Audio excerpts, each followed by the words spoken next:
Et on va poursuivre en musique dans notre page culture tout de suite avec l'un des nouveaux diamants bruts du rap français.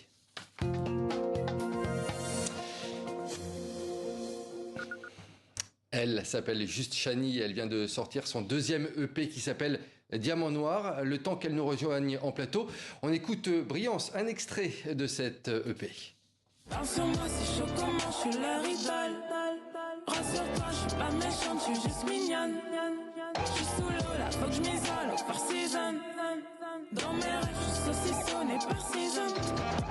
Sortez tous, là je veux m'aérer, partir ailleurs, bébé, je suis pas douce. Non, je suis aérienne, je ferai ton malheur, mon grand souffle un coup. Ça se voit, t'es tendu, plus t'insistes, plus je te laisse en vue. Le monde est bresson, moi je resplendis, et je reste en vie.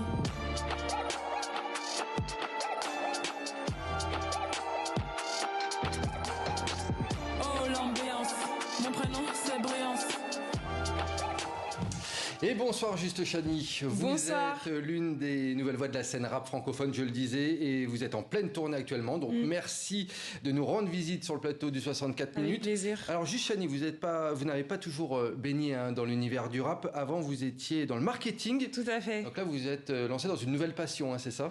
Oui, pas de nouvelles. En fait, je suis passionnée de musique depuis petite, mais j'ai toujours un peu hésité entre les deux voies, studieuse, carrière dans le marketing d'une part, et ma passion, ma vraie passion d'autre part. Et puis finalement, voilà. Ouais. Vous écrivez depuis l'âge de 6 ans, c'est ça? Ouais, des livres, des poèmes, des romans, mais c'est vrai que je voulais être écrivaine avant la musique. Ouais, c'était mon premier rêve. Et d'ailleurs, vous êtes passionné de littérature. C'est une de vos influences pour votre musique, la littérature au sens large, Françoise Sagan notamment.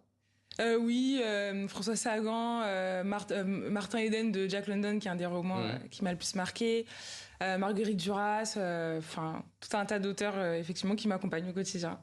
Il y a une phrase qui est assez drôle dans ce que vous dites par rapport à ce que vous faisiez avant. Donc le marketing, vous dites « Mon public est ma nouvelle hiérarchie ». En gros, vous adaptez les codes du marketing à votre musique, c'est ça? Forcément, ça déborde un peu sur c'est une sorte de déformation professionnelle.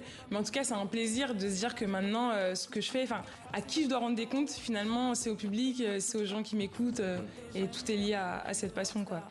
Alors, vous rendez des comptes peut-être à votre public, mais vous rendez des comptes également à certains rappeurs masculins, puisque vous les pointez du doigt dans votre album. Notamment, vous pointez du doigt, je le disais, les mauvais rappeurs, ceux qui font toujours les mêmes rimes, et ceux qui se prennent pour Eminem. Ils en prennent pour leur grade, les rappeurs masculins. Il y a des petites techniques. C'est pas forcément masculin, en fait. C'est les rappeurs et rappeuses. Quand je dis rappeur, du coup, c'est le masculin fait le neutre. Mais souvent, on voit... Moi, j'ai fait beaucoup d'open mic, par exemple. Et dans les open mic, il y a beaucoup de rappeurs ou rappeuses, voilà, c'est des scènes ouvertes, qui viennent et qui pensent qu'ils ont tout dead parce qu'en fait, ils ont rappé vite. Mais en fait...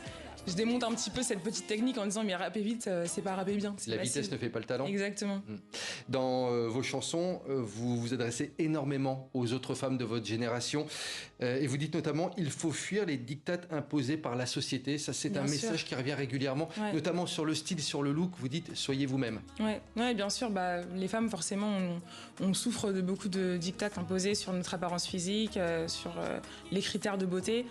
Moi, c'est sûr que en grandissant, je me suis pas sentie très représentée par les critères de beauté dominants. Donc maintenant, le message que j'ai envie de porter, c'est assumez-vous comme vous êtes, inventez votre propre style et voilà, ne nous laissons plus broyer par tous ces critères. Quel est votre rapport avec la langue française, avec les mots?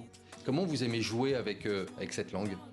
En fait, c'est le rap qui m'a donné envie de jouer avec les mots. J'en ai écouté beaucoup, petite aussi. Donc, c'est le sens de la punchline, c'est l'amour du jeu de mots et l'envie de faire passer des messages avec légèreté, avec une certaine finesse. Vous avez fait les premières parties dernièrement de MC Solar.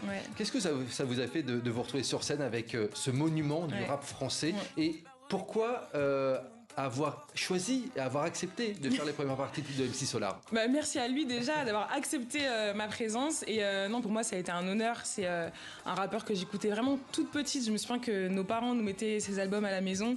Donc il y a un écart de génération qui est quand même important, mais en fait de se rejoindre, de voir que à travers les générations, en fait finalement ce qui nous unit, c'est cette envie de porter un message, c'est cet amour de la langue française, de l'écriture.